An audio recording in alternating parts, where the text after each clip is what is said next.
Good morning, everybody. Thank you for all the media. We've got a full house here. You are more than welcome to be here today. I want to also extend a welcome to everybody sitting at home or at your place of work and watching this very important press briefing. To all South Africans out there, welcome. Colleagues, in this country, we had a change when it comes to politics last year. The GNU was formed. And the two things that the Democratic Alliance made very clear from day one that we want to achieve in this GNU is firstly to grow the economy and secondly to create jobs. We cannot have it that economical growth is stagnant, and those are the issues that we will address today. I want to welcome on stage with me the leader of the Democratic Alliance and the Minister of Agriculture, John Steenhuisen. Good morning, John. The Minister of Digital Communications and Technology, Solly Malatsi. On my right-hand side, the Minister of Basic Education, Ziviwe Gwagube, and the Minister of Home Affairs, Dr. Leon Schreiber. At the back there, we've got our spokesperson on finance, Dr. Mark Burke, and next to him, the Deputy Minister of Trade and Small Business Administration, Jane Sitole. And on my right-hand side, we've got the Deputy Minister of Water and Sanitation, Selo Setlolo, and Mr. Mark Burke, who is the head of our policy unit.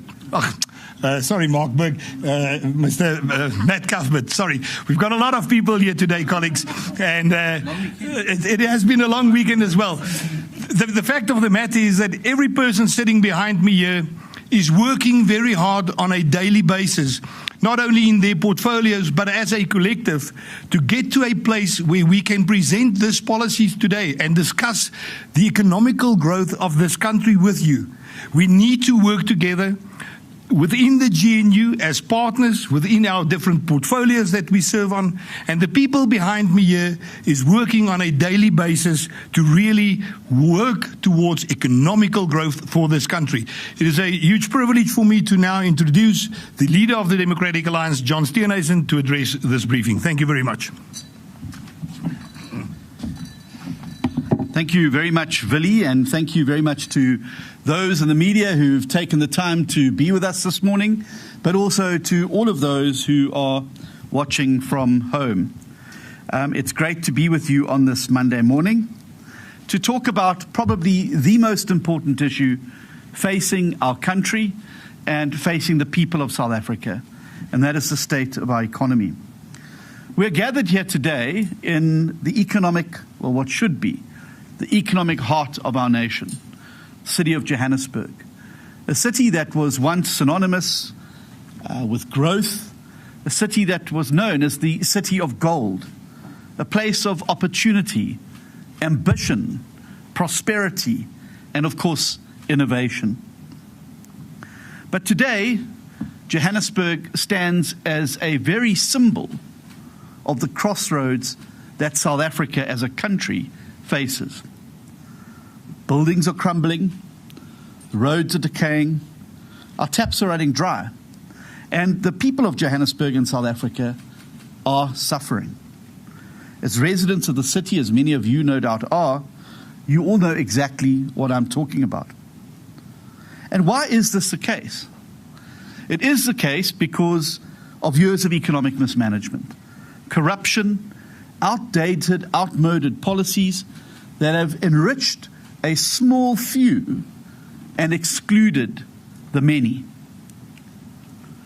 And yet out of this decay must rise a new path, not only one for Johannesburg, but one for South Africa, a path that restores growth, delivers jobs, and gives every single South African a fair shot at succeeding. And that is why we are here today. We are here today to launch our plan to turbocharge the South African economy. What we need to focus on doing is removing the roadblocks to growth and building a new superhighway towards growth and prosperity. So let me begin with a story of shattered dreams. Because every single day, people approach myself and members of the Democratic Alliance with stories about how they have been cut out of the economy. On a growing daily basis, myself and the DA and public representatives receive growing urgent appeals of the desperation that many South Africans are feeling. The fact that they do not have a job. The fact that they cannot put food on the table for their families. A daily appeal on WhatsApps for money, just a little bit of money, to be able to help them get to a point, to be able to go and buy food for their families. And this has accelerated dramatically over the last year. And it is heartbreaking as a public representative to receive these requests for money, which we know we would not be able to meet every single one of them, and to understand the desperation that far too many of our citizens find themselves in, unable to be able to look their own children at the eye around the dinner table because there's so little food to provide for them. And I want to talk today about a story about somebody, and for the purpose of this morning, I will refer to him as Kabelo from Forstloosrus. Kabelo started a small logistics company with 2 trucks, huge ambition, and an exciting dream. And he truly believed that hard work and dedication from himself would be enough to succeed. But the system has continuously worked against him. He doesn't get funding because he doesn't have assets or collateral. He doesn't get tenders because he is not one of the lucky few in the country to be politically connected. And he doesn't have support because BBBEE in practice has become a massive hurdle rather than a help, as businesses are forced to comply with the onerous and costly criteria if they're to have full access to the opportunities. And in many cases, achieving those criteria are just simply beyond the available cash flow of small and medium and micro enterprises, making it so much harder for them to prosper, while larger, connected organizations and operations continue to rake in the rich rewards that come with political proximity and advantage. The perverse incentive of BBBEE has become that large companies now can cut out all SMEs to inflate their own BE credentials. And sadly, this isn't just Kabelo's story. It is increasingly the story of millions of South Africans who are locked out of a system that rewards the connected and punishes the rest of us. Because here is the hard truth. South Africa's economy is in the ICU. Over the last 15 years, our GDP per capita has shrunk by 10%. Unemployment has climbed from 22% to nearly 33%. And you add discouraged job seekers into that mix, and it's well over the 43% mark. And while this country is bleeding, and while our people are suffering, the government wants to now spend hundreds of millions of rands on a national dialogue, a talk shop with no action, no reform, no plan, and now, by the looks of things, even more dwindling support, with the announcements of further major foundations withdrawing from it. As you know, the Democratic Alliance announced our withdrawal from the national dialogue weeks ago. It is an illegitimate initiative that frankly now lacks all credibility. And even former President Mbeki, who at the time was incredibly critical of our withdrawal from the GNU, which he expressed in an open letter, has now come to exactly the same conclusion that we came to, that this is an insider stitch-up designed so that the ANC can revive its electoral fortunes rather than a genuine discussion and action plan about the way forward. But the reality as well is that our citizens are sick to their back teeth with plans, with talk shops, with symposiums, with colloquia. endlessly diagnosing the problems in South Africa, pushing us further and further into the quagmire of analysis paralysis. We know what the problems are in South Africa. The problems are an economy that's not growing. The problems are unemployment. The problems are inequality, both spatial and economic, that still exists in our country. And the problem is too much talk and not enough action. From the RDP to the NGP to the NDP to now the National Dialogue, we have to endlessly thrash over these problems over and over again. But what we actually need now is decisive action to implement with volition and with vigor to be able to get the economy moving. And so we unveil our plan today to turbocharge the economy. And the first order of business in this plan is to target 3 major roadblocks that we see, which are holding our economy back and preventing economic growth, inward investment, and the ability of entrepreneurs and others to succeed in a country like South Africa. These 3 roadblocks are BBBEE, employment equity, and the Expropriation Act. BBBEE and the racial quotas that go along with it have failed. Over the last decade, black unemployment has grown, and black household income has fallen dramatically. These policies have failed, and together with expropriation without compensation, creates an environment that deters investment, that hobbles growth and job creation, and ensures that the majority of South Africans remain locked out of opportunity in this country. And this is the problem which people like Kabelo and millions like him face on a daily basis. And it is the reason why investors are steering clear of South Africa. These policies don't just simply fail, they cause significant harm to the people who actually need our help the most. People like Kabelo, who need a government that's working with them, not one that is constantly working against them. And so, it is essential now that these policies go. As South Africa stands at this important national crossroads and a time for action to be able to move forward in the right direction, it is essential that they do. Let me be very clear. Let me be very clear. The DA is not against transformation. We are not against redressing imbalances of the past. And the DA completely acknowledges the deep structural and economic inequality that still exists in our country as legacies of the failed policies of the past, but these are being compounded by a continuation down the road with the failed policies of the present.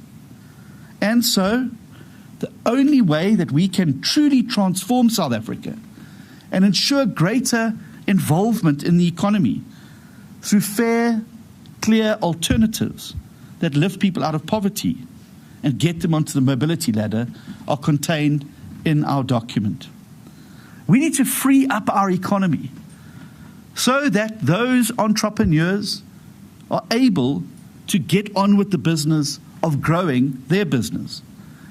And we understand that when their businesses grow, millions of jobs will be created along with them. The only empowerment South Africa genuinely needs is more jobs, because nothing brings dignity like a job. Nothing stops violence like a job. Nothing destroys social ills more than a job. And with more jobs and a growing economy, many of these problems will be solved. Red tape needs to be dramatically slashed and SMMEs freed from the suffocating bureaucracy and crushing labour laws. And while many ANC ministers sit on their hands, DA ministers, many of whom are here today, have started implementing much needed reforms in their departments. They're all here today, and they are free to speak with all of you about what they're doing, if that is what is required. Secondly, no economy can grow without access to cheap, reliable electricity. And we need to fix this energy crisis in South Africa once and for all by breaking Eskom's monopoly of electricity generation, by creating a truly competitive energy market. We need to introduce rapidly competition into generation and distribution. And we need to make sure that at a municipal level, we are ring-fencing electricity revenue that municipalities are bringing in to reinvest in crumbling infrastructure. For far too long, many local governments have used electricity revenue to subsidize, to fill the leaks in other parts of the creaking municipal structure, instead of actually reinvesting it into these networks. And that is why, despite the fact that companies and people pay their bills on time, are up to date with their municipal accounts, but still sit in darkness because municipalities are not investing in infrastructure and in other instances are not paying their bill to Eskom. We don't need bailouts. We don't need blackouts in South Africa. The third thing is to repair and modernize rail, ports, and digital infrastructure. The reality is, as we sit here today, our ports are ranked amongst the worst in the world. Far behind peer countries in Africa, far behind peer countries in other emerging economies, and far, far behind some of the more developed ports in the world. And that is why we cannot emphasize enough how important it is that we move with speed to concession, freight rail, and port terminals, and end Transnet's stranglehold. We've seen already this morning concerns being expressed about Transnet's ability to be able to continue doing what it's doing. Lack of confidence in its financial situation.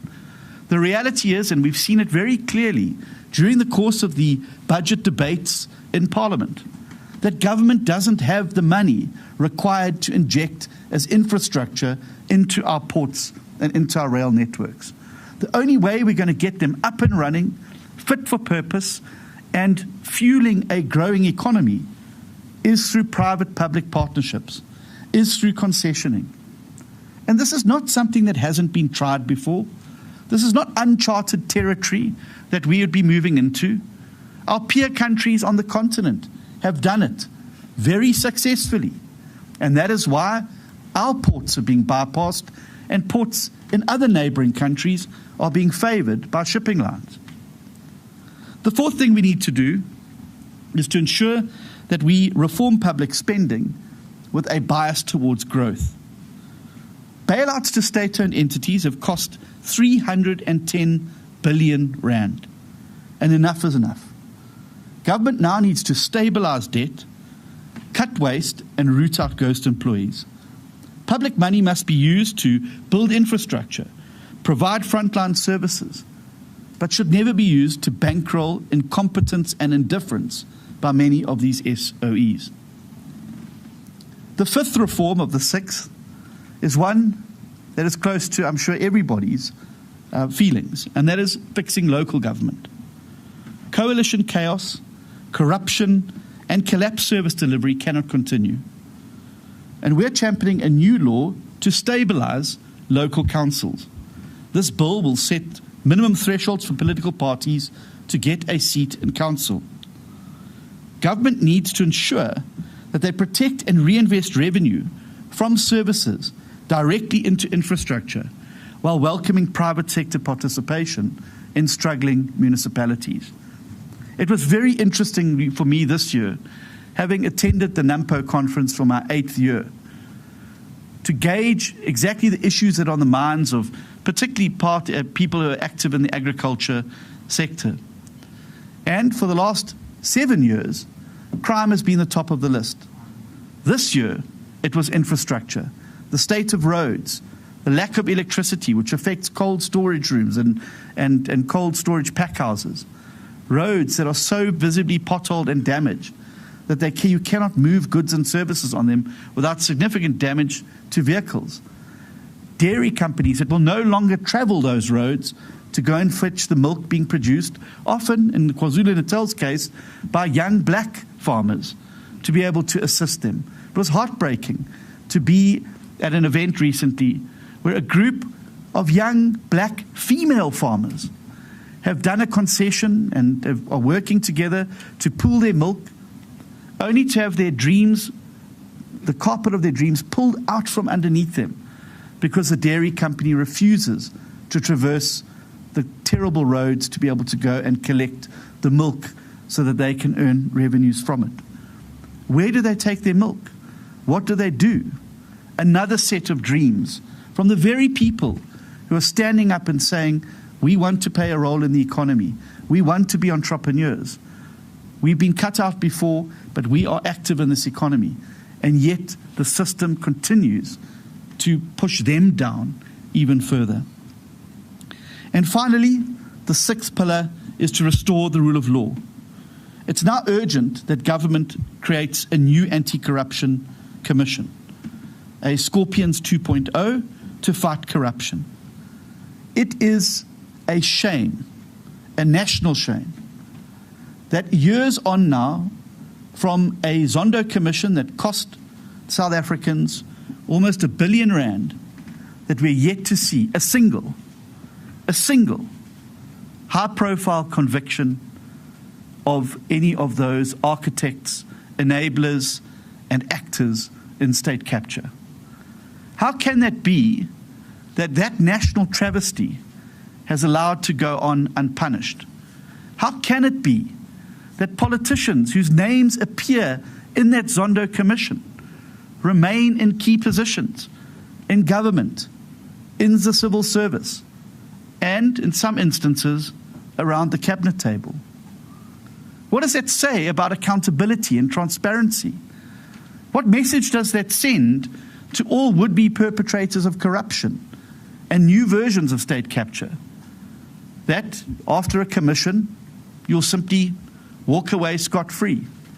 What does it say to the whistleblowers who had the courage to stand up and speak out, to sit in that commission day after day and give evidence against those perpetrators at great cost to themselves and in some instances at the greatest cost? And yet those people who were named, those people who were identified, those people against whom evidence was led, remain today scot-free. Not a single conviction, not a single major recovery, not a single victory. And it is because we do not have the infrastructure. The infrastructure that we had, the Scorpions, was dismantled. And it wasn't dismantled because it was failing. It wasn't dismantled because it wasn't fit for purpose. The Scorpions were disbanded precisely because that multidisciplinary model that brought forensics, accountants, lawyers, advocates, police officers, investigators, forensic investigators, together to build cases, started getting too close to the politicians. And the reality is that we will not get on top of the scourge of corruption unless those who are found guilty, those who are accused, feel the consequences of it. Police corruption needs to be rooted out through lifestyle audits for senior police officials. CEOs of entities and government departments should be subject to lifestyle audits. It should stick out as a sore thumb that someone who is a CEO of a particular entity is pitching up to work in a Maserati every day. It should stick out as a sore thumb when very obviously people in organizations like the IDT are buying huge mansions all over the country, way out of what their salary band would permit. We also need to tackle rural crime head on. And now that South Africa's rural safety is in the international spotlight, it behoves us to do something. And one of those things that you could do urgently is implement the DA's rural safety plan, which working together with community policing, will bring rural policing close to the ground and to harness the power and goodwill that exists in all of our rural communities to be able to combat crime and the instability in those areas. We believe that these 6 interventions, just these 6 interventions, you don't need to have a talk shop about them, we don't need to have a national dialogue about them. These 6 things on their own would start the road towards building a superhighway towards growth in South Africa. And this will create an economy where your surname doesn't determine whether you succeed or not in your endeavors. It will be a country where every single South African can earn, can build, can thrive, and most importantly, can employ. And this is not a fantasy. This is what we're already doing in many of the places where we govern. In the national government to date, we've blocked a 2% VAT increase. We've reformed visa rules to attract tourism. We've opened new markets for agricultural exports. We've accelerated infrastructure investment. We've boosted safety in schools across South Africa. And we've grown jobs in the green economy. And we started the process of increasing broadband availability and providing internet access, easing stringent requirements that have been implemented by BEE in the ICT sector. And we're just getting started, but there's so much more that needs to be done. But this plan needs to become more than a promise. It needs to become a fight. And a fight that's picked up by every single South African. A fight for growth, a fight for jobs, and a fight for Kabelo and the thousands and millions like him all over the country. And that is why we don't need a national dialogue to determine what the things we need to do are. We have plans. We've got the medium-term development plan. And many of these initiatives will supplement what's already in the medium-term development plan. And that is why we'll be taking this document into any and all discussion on the economy within Cabinet. We'll be taking this document into every and all discussion on the economy in Cabinet subcommittees. And we'll be taking it to Parliament and to the legislatures and to the municipalities around the country. Because it is now time to implement. We have spoken for far too long about what is wrong. We now need to start doing what is right. And there can be no better time for South Africa as we stand at this crossroads to shrug off the shackles of the past and to unlock once and for always the true potential that exists inside South Africa, inside each and every South African, regardless of their skin color, and unlock that potential in the service of our nation. And so, if you are one of the millions of South Africans sitting at home, black South Africans, who are asking themselves the question, what has BEE ever done for me? We've created 100 trillionaires. But what has it actually done for the Kabelos of the world? What has it done for you and your family? Why do too many of our citizens still languish in poverty, locked out of opportunity? And I ask you, do you want clean water in your taps? Do you want a government that spends money on you, not on politicians? Do you want electricity that you can rely on? Do you want your children to have an opportunity to have a job, and if they don't want to work for somebody, to have the freedom to take flight as young entrepreneurs with the nurturing and support from a government that's working with them? Then I say to you today that this is your plan. Take control of it. Take hands with us and join us in this fight, because the time for dialogue is over. It is now time for delivery. It is now time for action.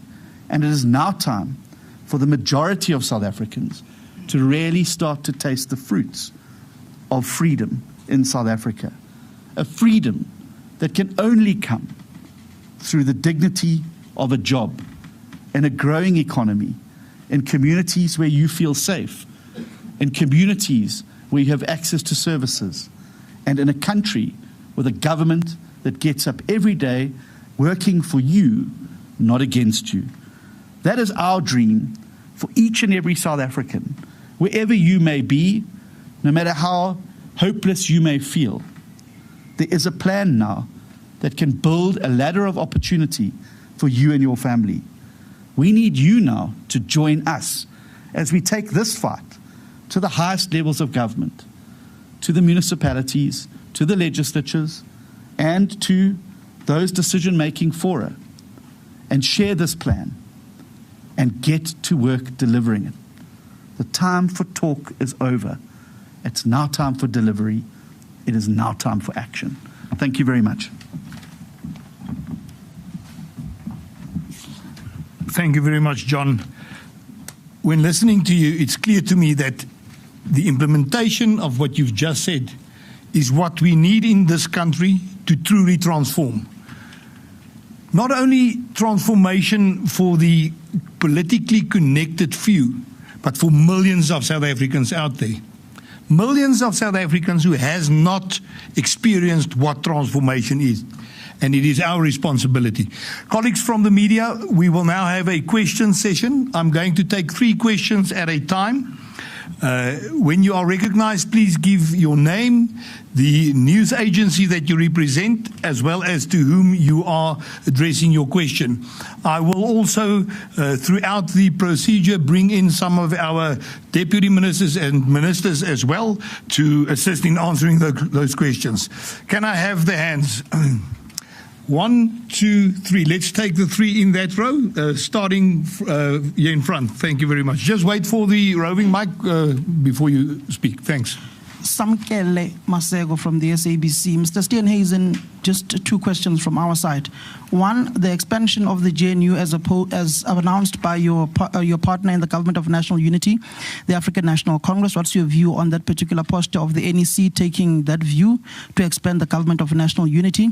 Secondly, on the issues pertaining to IDT, what has been the brief that you have been given by the Minister of Public Works and Infrastructure within the country, Mr. Dean McPherson, on the allegations around the IDT CEO and the revelations of the Colin Mashawana Foundation allegedly using funds of EPWP to make deposits into some of the properties of the IDT CEO. Then lastly, on the issues of the economy, are you evidently saying that South Africans should be job seekers as opposed to job creators? When you use the phrase that nothing brings dignity as in a job, why don't you look at a multi-pronged approach, like also stimulating small enterprises, SMMEs within the country? How will that go about in inculcating a culture of job creation as opposed to a culture of job seekers within the country? Thank you. Thank you. Junior Komalo from Newsroom Africa. As the Democratic Alliance, you have been in partnership with the ANC and the other parties in the GNU for the past year now. How has it been like trying to implement some of these policies that you speak about? Because this is not the first time the DA has spoke about scrapping triple BEE and the expropriation bill. We've seen the opposition from the ANC. And what do you think is going to be different this time around? Because you're saying that you're taking this document to cabinet, to parliament. And also, when it comes to one of the ministers in the GNU, Gayton Mackenzie, I just wanted to get your thoughts, especially Mr. Steenhuisen, the allegations that have come up against him when it comes to the racial statements that he has said on his social media platform. As the Democratic Alliance, what's your stance on that? Thank you. Thank you very much, Junior. My name is Yamtanda Kapa from News 24. Morning, Mr. Steenhuisen and other ministers on the stage. I just have a few questions. Leaning on to Samkele's questions about the expansion of the GNU, has your main partner in the GNU discussed the decision to expand or make the circle bigger, and to what extent, as per the statement of intent? And then you spoke quite strongly around commissions and the fact that the Zondo Commission hasn't borne any real fruit. Is it your view that the upcoming Judicial Commission of Inquiry into allegations brought forward by Lieutenant General Mkhwanazi will not yield any fruit as well? And then in terms of with the national dialogue, with the other foundations leaving, do you feel vindicated with your earlier decision to walk out? With regards to BBE, Employment Equity and Expropriation Act, last week, Fikile Mbalula of the ANC said, these are some of the policies that are the essence of the ANC. Behind closed doors and in meetings with your counterpart in the ANC, the president of the ANC, have you guys discussed sort of meeting each other halfway when it comes to BEE, expropriation, and employment equity? Thank you so much. Thank you very much. It seems to me that all three of these questions, John, are addressed to you. So over to you, John. Thanks.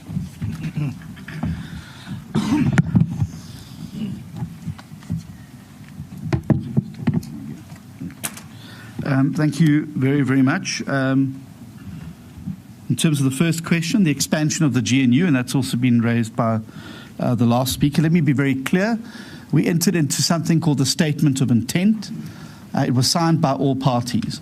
The Statement of Intent makes it abundantly clear that if new parties are to be added to the Government of National Unity, that this has to be done in consultation with the parties that are currently in the GNU, and such a decision will be based on the sufficient consensus clause within that particular statement of intent. I don't believe that expanding the GNU is going to assist the GNU to go forward. I think it's going to complicate things even further. We already have 10 parties in the GNU. It's one of the largest coalitions in the world. And I think that there should be rather more energy and focus spent on improving the relations amongst parties within the GNU, particularly on how you find ways to consult, how you deal with conflict management and dispute resolution mechanisms that to date remain unavailable. And that is why every time there is a bit of frisson in the coalition, it blows up into a massive storm. I think that we need to be able to create the facilities and procedures within the GNU on being able to have good, open, frank discussions with each other without these leading to blowouts every single time. No, we have not been consulted or spoken to about expanding the GNU, and obviously when that discussion comes, we will have that discussion and we will express these views, but I know as well that these views are also shared by other partners in the GNU who are concerned about an expansion of the GNU and would rather see a focus on an improvement of the working relations within the Government of National Unity. I've not been formally briefed by Minister McPherson, but I am very proud of the fact that he has led a determined campaign to uncover the corruption and mismanagement in the IDT. And I want to salute the brave work done by the media in this particular matter as well. And there are a number of journalists who stand out in this regard. And that fight that was begun had grave consequences for Minister McPherson in the terms of the very public smear campaign that was initiated against him when he started to raise these issues, a discrediting operation that was being run in the parliamentary committee, aided and abetted by Action SA and other candidates within that committee, and the chairperson of that committee, and a very well-coordinated bot attack on Minister McPherson on social media. And clearly the desperation of those who have got along to get along by manipulating government contracts and the like are starting to get incredibly nervous.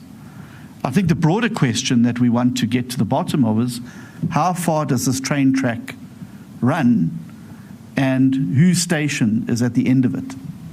And I think that's what's going to be very interesting to see over the next few weeks. And I think the increasing desperation of those who've been at the center of this network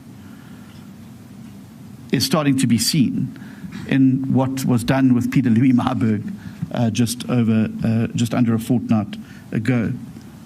But I would make this point, that it is precisely this legislation that we're trying to remove and as an obstacle that is the fruit of these policies. Because when you have these insider-outsider networks that are created under the guise of transformation, under the guise of black economic empowerment, these are fig leaves for corruption, maladministration, and the like. And that the scenes we've seen unfolding in the IDT and many other places have been the fruit of these particular policies. And if you move towards policies that are open, transparent, accountable, where most responsive tenders get the job, I think that we'd start to see a limiting of these types of insider-outsider connections, these political crony networks of mutually reinforcing benefits. You give me these contracts, I will give you a house. You give me these contracts, I will make sure that you are taken care of. And who suffers at the end of the day in all this? It's ordinary South Africans. It's ordinary black, white, Indian and coloured South Africans that remain locked out of these opportunities because they are not part of these networks. They don't have the 60,000 rand to slip into a Christian Dior bag to hand over to somebody in order to sweeten the deal. And those are the people who are being worked over in this insider-outsider system. The document focuses on entrepreneurship, and I think I mentioned entrepreneurship quite specifically, and Kabelo is a good example of a young entrepreneur who wanted to start a transport business in Vosloorus, who's been actively pushed away from opportunity because of it. We need to unleash entrepreneurs because they're the ones that create jobs in an economy. It's businesses that create jobs. And the more of those businesses and business owners and business entrepreneurs we create, the more jobs that they will create for others. Not everybody wants to work for somebody else. Many South Africans want to start their own businesses, and yet they are constrained by precisely the roadblocks that we identify in this document. We want to get rid of those roadblocks and put those people onto the superhighway to prosperity and growth going forward. Junior, it has been quite frustrating to be in this arrangement in this year because it cannot be right that one party to a coalition, without its own majority, comes down from the mount with tablets written in stone and says, these are going to be the policies of this government. A coalition government requires talking, discussion, and give and take on these things. And I think it was very clear from last week's press conference held by the governing party that they regard their policies as the be-all and end-all of a coalition government. And that cannot be right. No party, including my own, has a monopoly on good ideas. And what we should be doing is harnessing the good ideas and the plans and inputs of all members of the GNU to be able to craft an economic, a foreign relations strategy, a domestic security strategy to be able to really move the country forward. It cannot be that you're in a coalition with a party that doesn't have a majority and they come and say it's this way or it's no way. That's not how coalitions work. And we will be using this document to go boldly into those discussions to say that we are not here to be, to implement the NDR. That's not what the Democratic Alliance is in government to do. We're here to grow the economy and create jobs. And it's precisely many of the aspects of the NDR that are holding us back from being able to achieve it. And so these are some of the issues we've put on the table today. I think as well that the tide has shifted in South Africa. I read with great interest News 24's poll that they commissioned on BBBEE in the country. 2/3 of South Africans of all races believe that contracts should be awarded to the people who are able to get the job done regardless of the colour of the owner of the business. They want value for money. And less than half of South Africans want to see BEE continue in its current form. The majority of South Africans, black, white, Indian and coloured, have realised that this insider-outsider stitch-up that was hatched after the 94 elections between the ANC and big business has systematically excluded them from opportunity, is the reason why many of them are unable to get ahead. And for goodness sake, we've had 30 years now of the last 10 to 15 years particularly, of stagnant economic growth, of rising unemployment. Surely it's time to do something different. They say the height of insanity is doing the same thing over and over again, expecting a different result. Well, like somebody sitting in front of a plug socket saying, well, maybe if I put my finger in the bottom one instead of the top one, I won't get shocked this time, and continuing to do it. We've got to do something different. And we've got to do it urgently and with volition, because I'm not sure how long the social fabric in our country will hold, as far too many of our citizens are excluded from opportunity and who are relegated to being mere spectators in our economy while we create a small elite. And I did some figures earlier. I did some figures earlier. William Gumede recently said that R1 trillion of triple BEE was spread across 100 people. Now, I'm a matriculant, and so even I could get the maths right with this one. This could have provided business development grants of 50,000 rand to 20 million South Africans.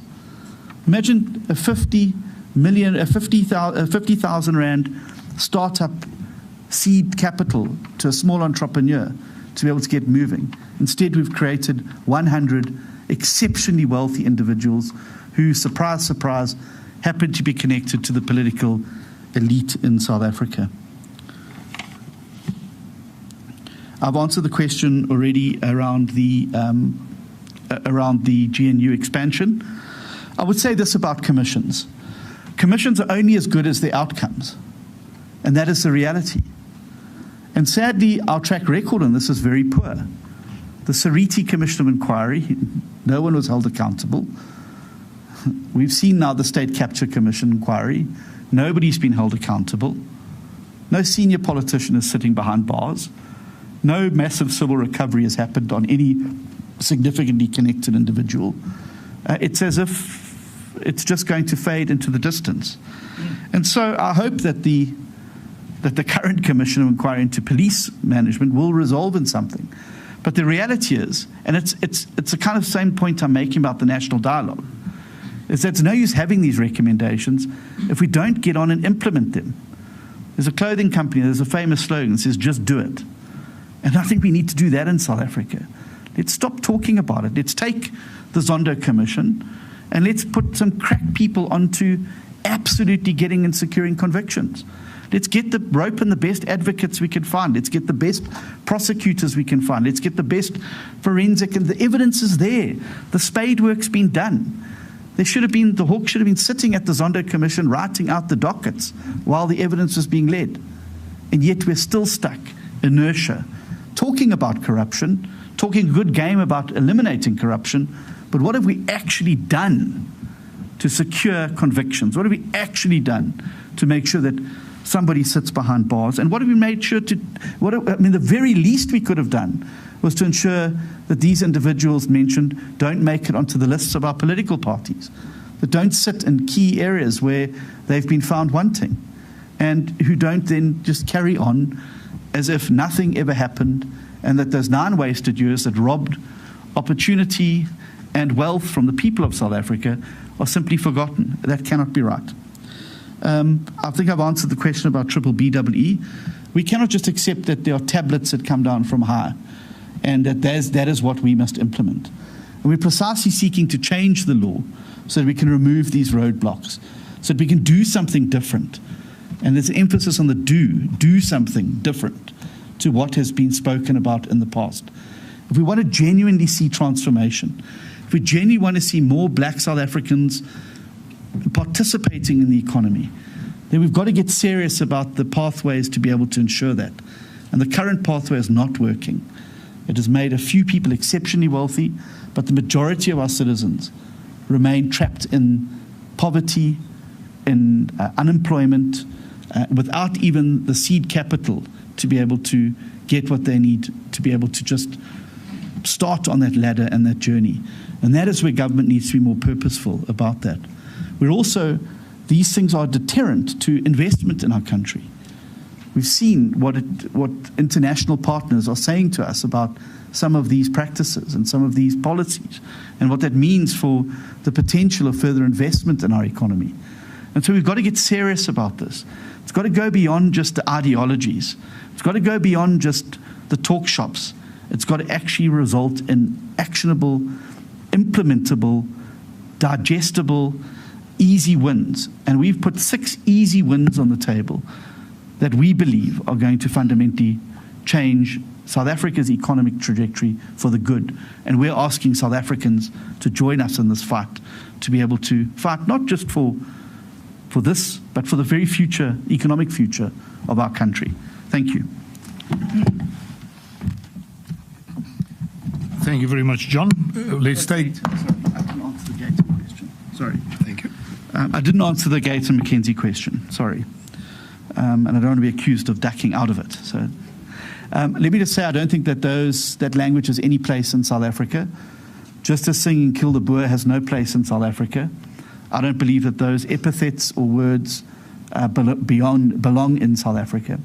I think that there's an extra duty of care on leaders in society to be careful about what they say and how they say it, and to ensure that we don't divide people and that we don't use these racial epithets. And I think that there needs to be consistency. We've had a number of instances in our party where individuals have said things that we felt were not correct, and we've taken action against them. They've been removed from public office, and we have dealt with them. And I think there needs to be consistency. It cannot be all right for one person to say something just because they have a certain skin color, but it's not right for another person to say something. We need to be consistent in this. And I think that these terms are hurtful, hateful, and have no place in a democratic discourse. We have enough opportunities in Parliament to have discussions about where we're going as a country and what we need to do. I don't think that we need to be using social media and using the type of offensive and hurtful words that are used. And there needs to be consistency. And when one party or persons are called out, that consistency needs to carry through across the board. Thank you. Thank you very much, John. Let's take the second round. I'm going to finish up this side of the room, and then we'll get to that side. We've got one here in front, there at the back, and here. Let's start here, please. Thank you so much. Mr. Steenhuisen, Pitso Molemane, Kaya News. Sorry, there's a lot of mics falling on me, so if I can get some assistance to keep these tapes up. Yeah. Goodness. That's the proper mic. I'm trying to hold things together as much as I can, yeah? Put this down.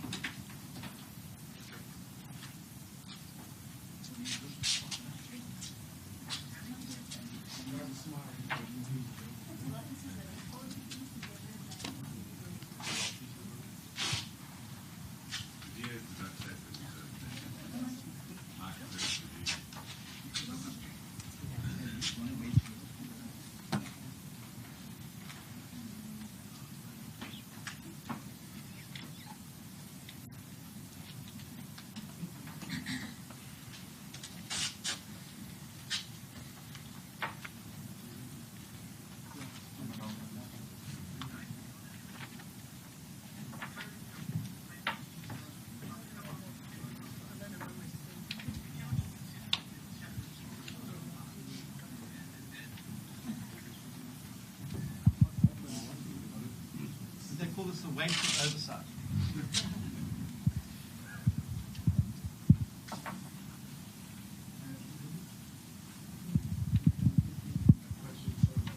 Okay.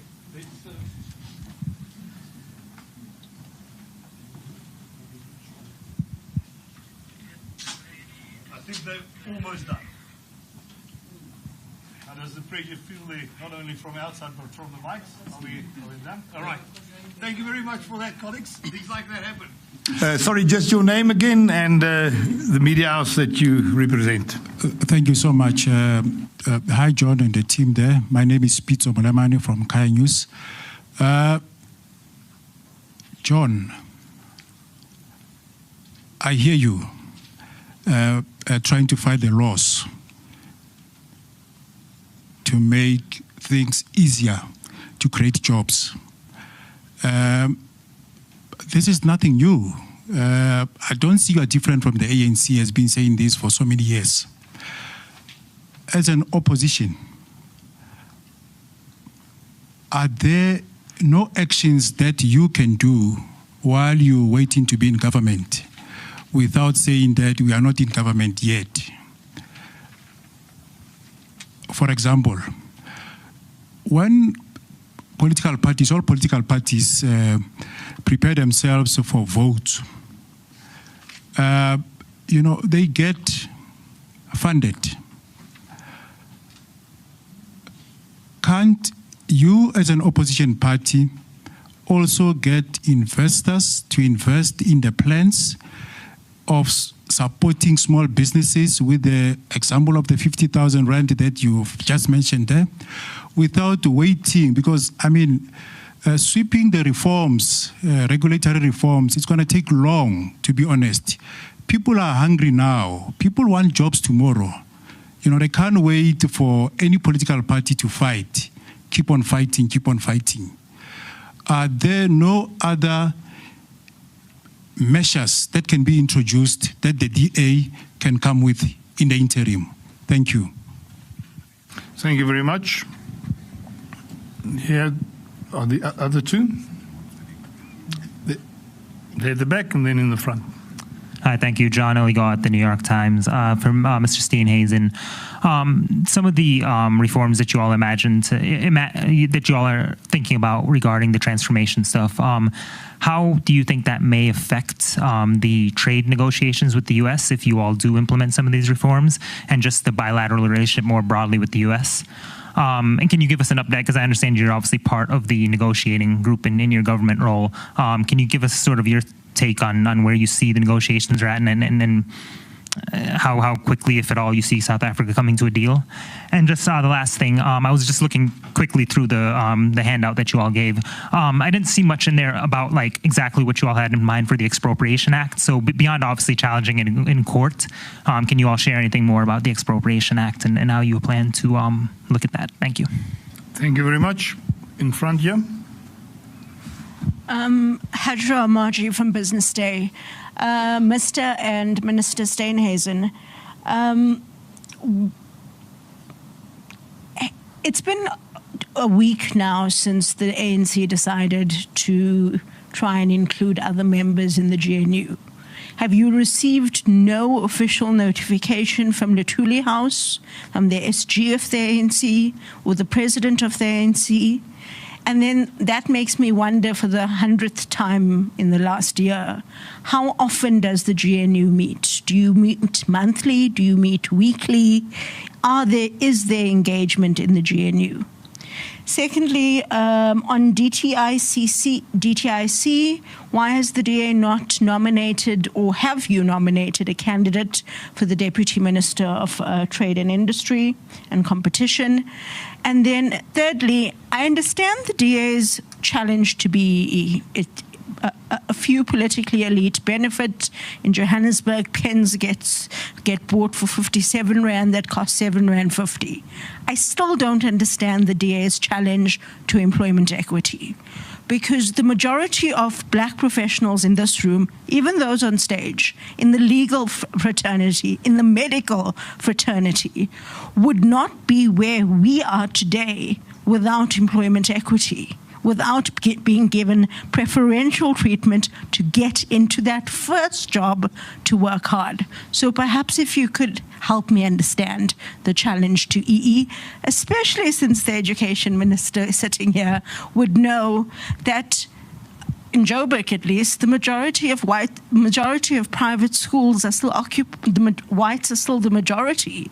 So the challenge to EE sounds like a protection of privilege.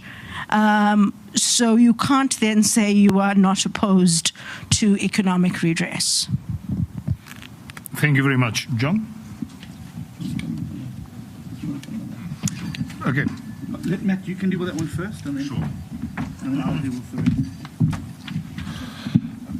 There we go. Very delicate balance over here.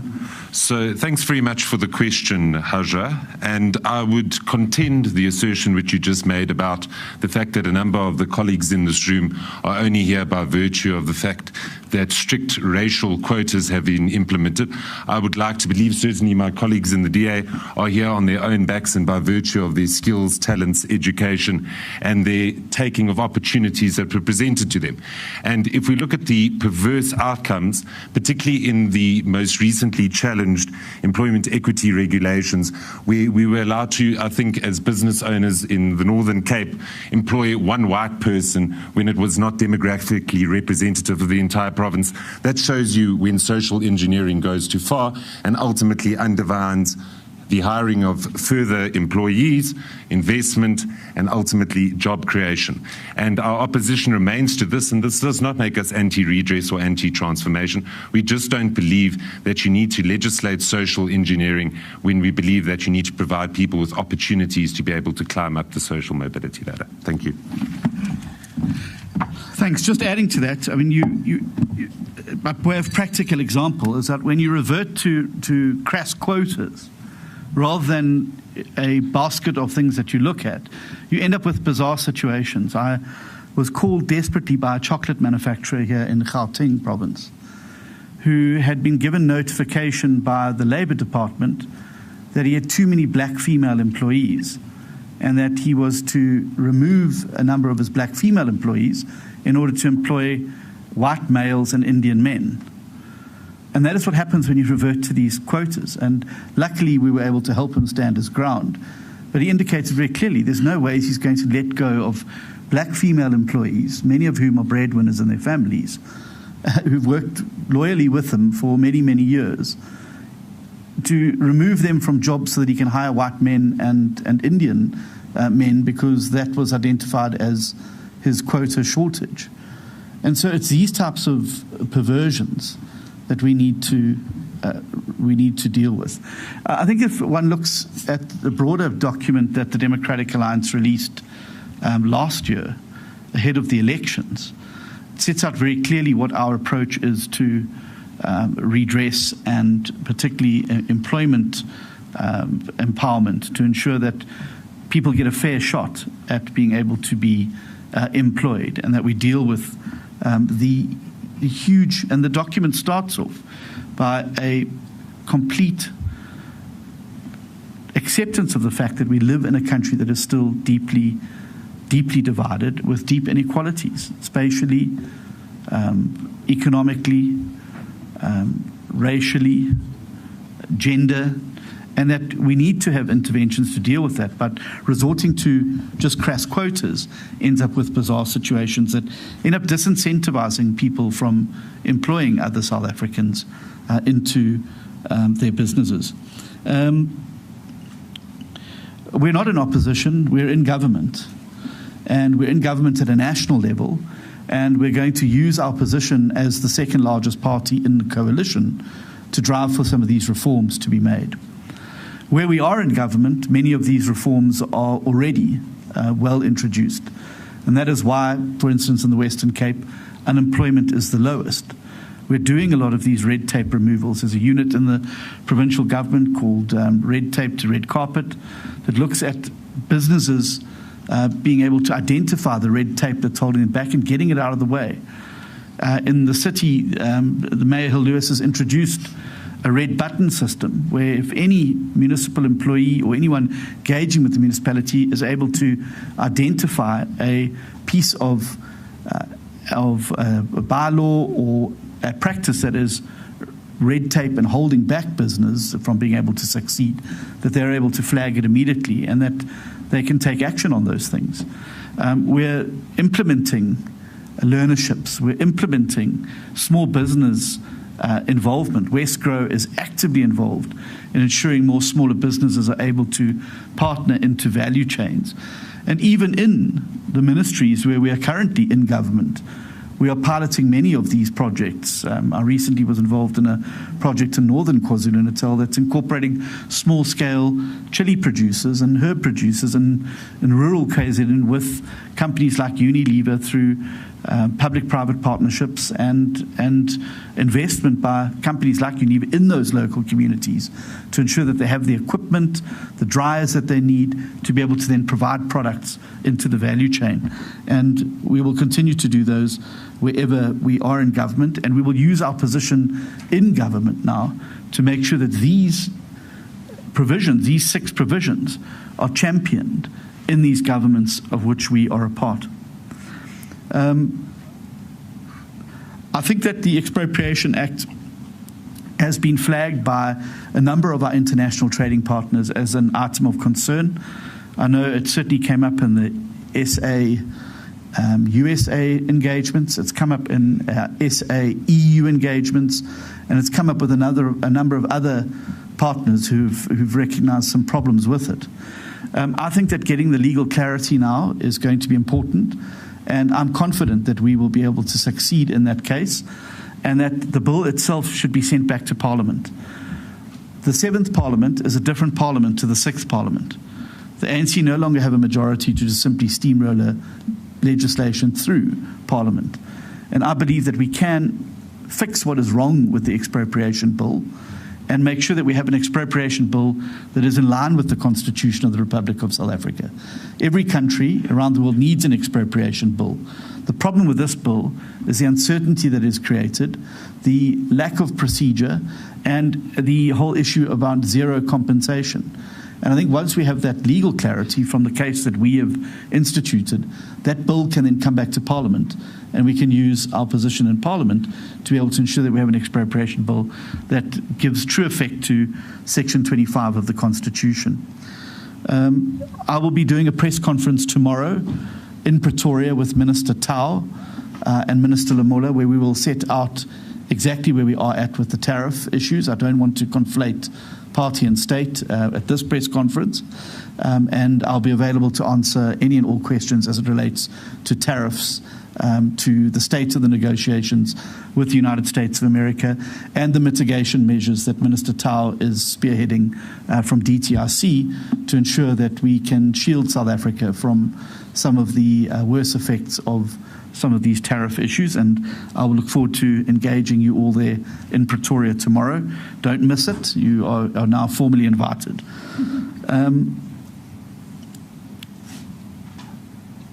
Hajra, I've received no notification from anybody in the ANC, whether it's from the Thuli House or from the presidency. I would say that one of the problems with the GNU is that the leaders do not get an opportunity to meet regularly enough. And every time there's a crisis, we're promised there's going to be a Bosbarat or some breakaway that's now urgent that has to take place. It's now been over a year. We're yet to have that. And I think it is one of the weaknesses in the current setup, is that the leaders are not able to sit and engage each other on a more regular basis on some of the issues. Because I believe that many of the issues that we have could quite easily be ironed out through mature, honest, and frank discussions with each other. And one of the key lessons I learned when we were in Germany together ahead of the elections, a study tour that involved the ANC as well, that it is better to talk about these things more regularly behind closed doors. And coalitions like the German ones meet almost on a weekly basis as the leaders. I'm not saying we need to meet on a weekly basis. It would be nice, but given the schedules, I think it would be quite difficult. But I would imagine that we should, at the very least, be having a monthly meeting as leaders of the GNU to be able to discuss the political trajectory and the path forward. And I cannot understand why these meetings, despite being mooted and promised, do not take place. And we will obviously continue to pressure them. We're in the final stages of dealing with the replacement of Andrew Whitfield. It is part of a broader review of how we've performed in government. And obviously I would also like the opportunity to have a discussion with the President around the appointment, because ultimately it's an appointment that he will have to make in terms of the law. and to make sure we're on the right page. But I do think there also needs to be greater consistency about how we deal with matters in the GNU as it relates to conduct of members in the GNU. I think that's it. I think I answered all of the questions that were asked there. Do you want to have another round? Yeah.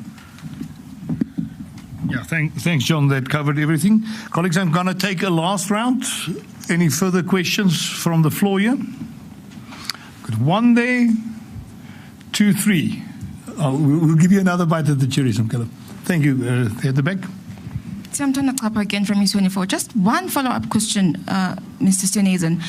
Is the president blue-ticking you? Is he not coming to meetings? What's happening around that? Please, could you clarify just that? Thank you. Thank you very much.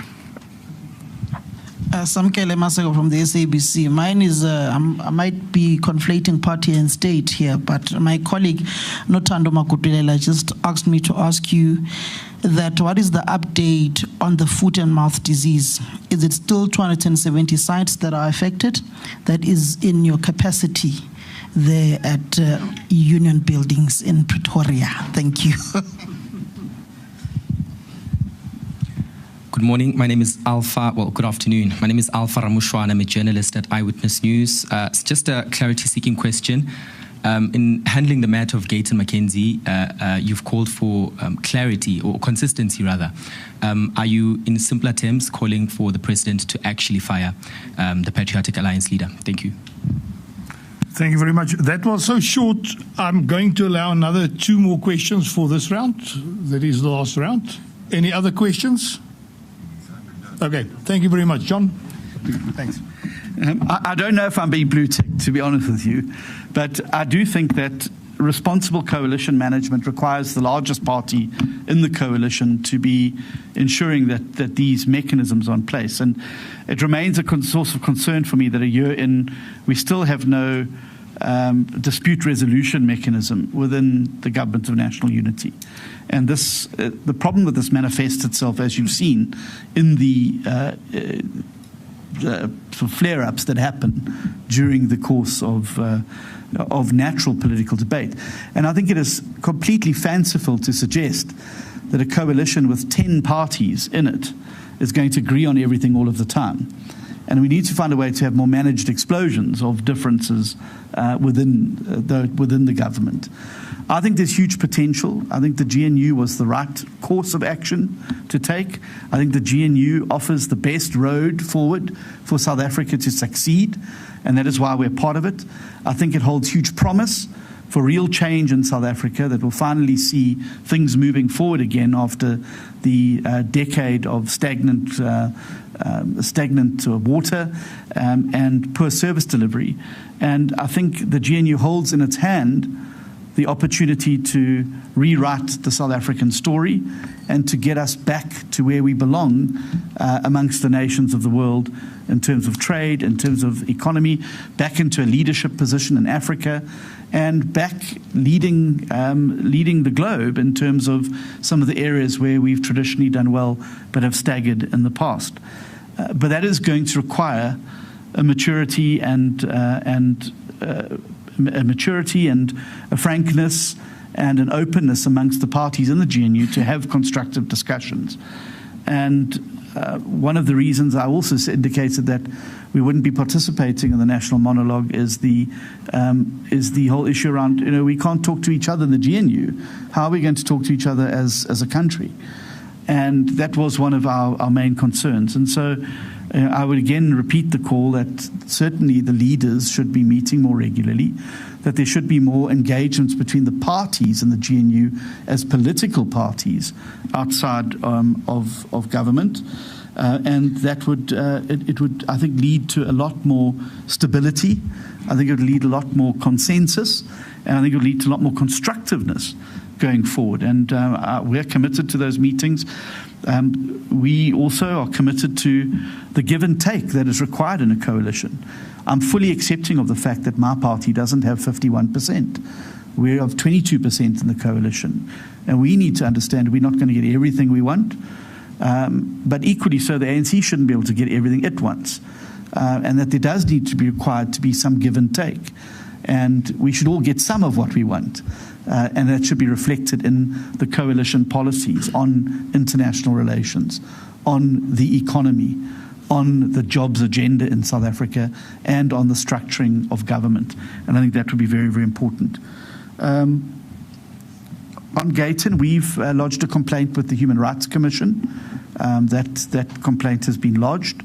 We are obviously calling for consistency. We had members of our party who were exposed for using those dreadful words, and rightly so, there was public outcry, and rightly so, there was pressure on us to do the right thing, and we've done that.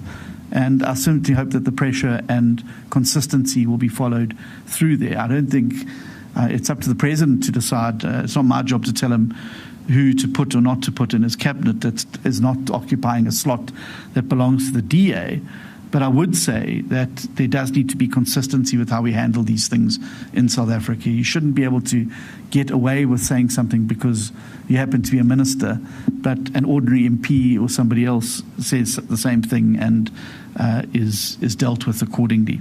So Mkelo, seeing it's the last question, I'll take off the hat, the blue hat, and put on the green one, and that's green for agriculture, not any other party, and say this. We have a problem with foot and mouth disease in South Africa, and the strategy that we've used for the last 5 to 8 years has not worked, and it is causing significant economic harm for us. It's limiting our ability to export to key markets, and it is also holding back young and emerging and established black farmers from being able to really take part in a value chain that I think can transform our rural areas into real economic hubs. There's a huge demand internationally for beef and beef products and red meat products, and it remains a huge concern for me that we're locked out of those opportunities, particularly when one looks at the participation rate in livestock is a lot higher. It's got a much higher black participation than most other sectors of the agricultural economy. So the more opportunities we create for that, the more opportunities we can create for black participation in the agricultural value chains. So we recently convened in Pretoria together with key stakeholders across the value chain, from farmers all the way through to supermarkets, retailers and exporters, a foot and mouth action in Durban. We've decided from that their task team is now formed and that we're going to change fundamentally the way in which we deal with foot and mouth in South Africa. Luckily for us, we have some guidance and some examples that we can follow, most notably our peer countries in the South, Global South, Argentina and Brazil, also big beef producing countries, who embarked upon a nationwide vaccination program of vaccinating the national herd, to end up then with what the WOHA, the World Animal Health Organization, calls FMD-free with vaccination. That will then allow us to contain FMD again in the red zones and to put in place surveillance and monitoring, which will then in a few years after that allow us to move to FMD-free without vaccination. Brazil embarked upon an 8-year journey towards that. They've now, in May this year, achieved the status of FMD-free without vaccination, and that's where we want to end up eventually. Obviously, it requires consultation in the sector because there are implications of vaccine. For instance, it affects the fifth quarter, which is obviously very important for South African food security. A lot of our poorer households rely on the fifth quarter to provide food for them and their families. And under the current rules, if you have an FMD situation, you have to abandon the fifth quarter. So there's implications there, although there is some new research that's emerged which demonstrates that you can safely treat the fifth quarter. And we're busy using the ARC now to help guide us in that particular respect. But what we are going to have to do is embark upon a massive vaccination program, which means in the short term we're going to have to use BVI, Botswana Vaccine Institute. We have to import more vaccines there, and we're going to have a consistent river of vaccines coming in from Botswana, but ultimately the goal that in a year or two we'll be producing our own here in South Africa. The ARC is in the final stages of a vaccine that will deal with SAT1, 2, and 3 strains of foot and mouth disease. And we can then have our own vaccine to be able to do that. The question that will remain is, do we have the capacity to manufacture at scale? If we're not able to manufacture at scale, I think that there's opportunities for public-private partnerships with other vaccine manufacturers in South Africa. But we need to be able to now, I believe, start vaccinating the national herd to move to that status. A lot of people are concerned it would affect trade. Brazil had some of its best trade years for beef when it had foot and mouth free with vaccination. So I think it will open up more parts of South Africa, particularly to the lucrative export. It's a big demand now for red meat from the Middle East, from China, and from other countries in the East. I think there's a huge gap we can fill there, both from a price and quality perspective. And as I've said, the bonus is we can turn provinces like the Eastern Cape, rural areas of the Eastern Cape, KwaZulu-Natal and others into the Texas of South Africa, and really start to see those rural economies humming as a result of the livestock trade. Thank you. Put my blue hat back on. Thank you very much, John. Colleagues, that brings us to the end of this press briefing. I want to thank each and every one of you that's been here. I want to thank my colleagues on the stage with me.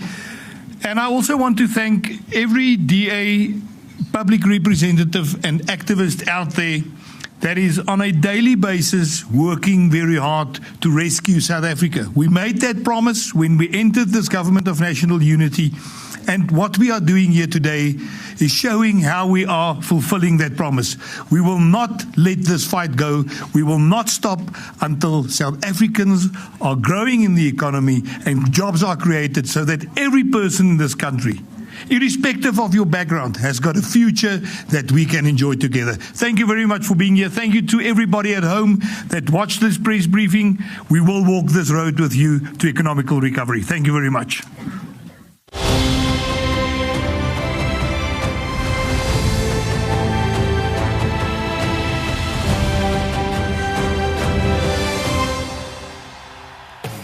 Thanks for watching. Join the mission to rescue South Africa.